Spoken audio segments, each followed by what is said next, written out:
In the end, our collective good is worth the fight against corruption, and we must always guard against the tendency of personal interests overriding the common weal.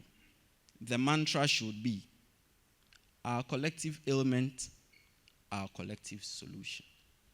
On the back of the foregoing, I call for the following, still directed at the professor.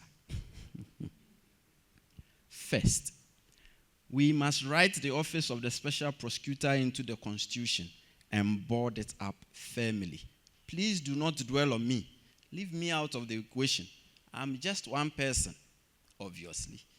My tenure will end at some point, and like everyone else, I will leave the scene. I say so because my experience has been that the OSP is being increasingly equated to me. It is as if I'm the office, and the office is me. Sometimes it feels as if the fight against corruption is solely my concern.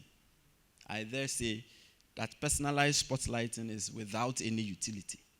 So leave me out of the equation. The focus should be on building institutions that stand the test of time. From my experience, the OSP represents our best bet in fighting corruption. Its present attributes, mandate, powers, and reach afford it a pole position as the foremost and focal institution in tackling the problem. However, the OSP does need a lot of tweaking, though, to render it fully fit for purpose. Its independence must be fully assured, and its powers and mandate should be enlarged and enhanced. The job is daunting. We must be fully kitted for it. Therefore, the quest should be an entrenchment of the fight against corruption in the Constitution, a retrofitting and full equipment and insulation of the foremost anti-corruption law enforcement institution from political marginalization and reprisals. Second, we've gone over this, it's become an overbeaten path, but we need it. We must enact a comprehensive Corrupt Practices Act to frontally address all forms of corruption and corruption-related activities. This will afford us the opportunity to clearly and concisely set out what we mean by corruption and corruption-related offenses. The present formulation under Section 79 of Act 959 is unhelpful and circuitous. It engenders confusion. It is symptomatic of our penchant for crafting criminal legislation in a very arcane and runabout fashion, instead of simply stating what we mean to say, which then festers decades of debate as to what act, if at all, has been criminalized. Let me share an example.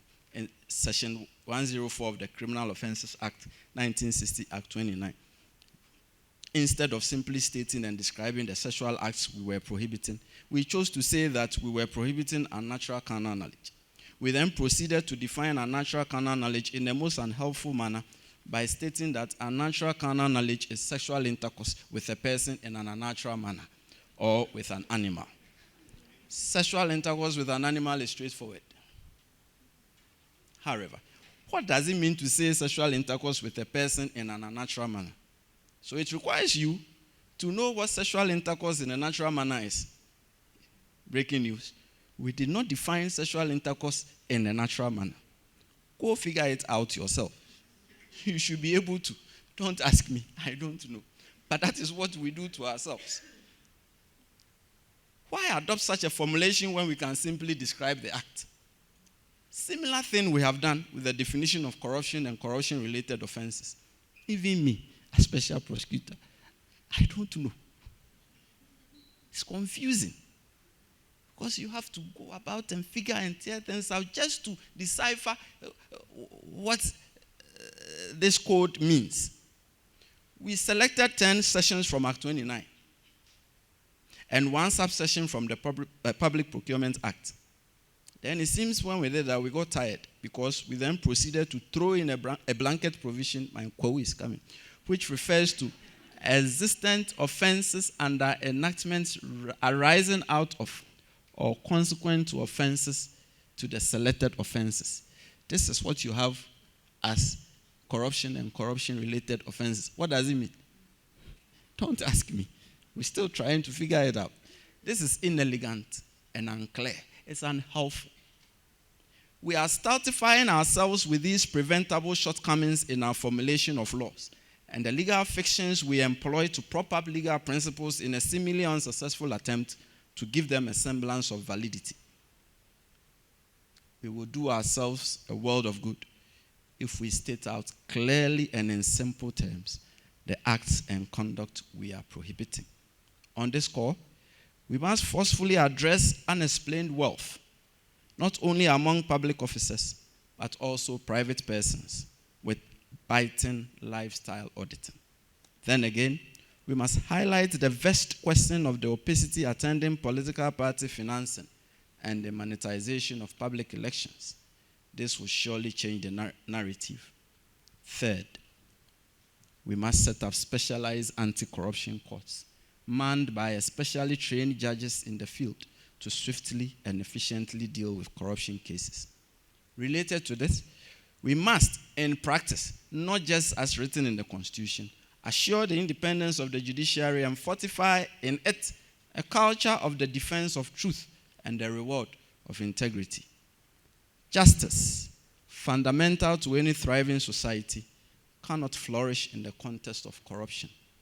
The scales of justice should remain untainted if the fight against corruption is to attain any notable result.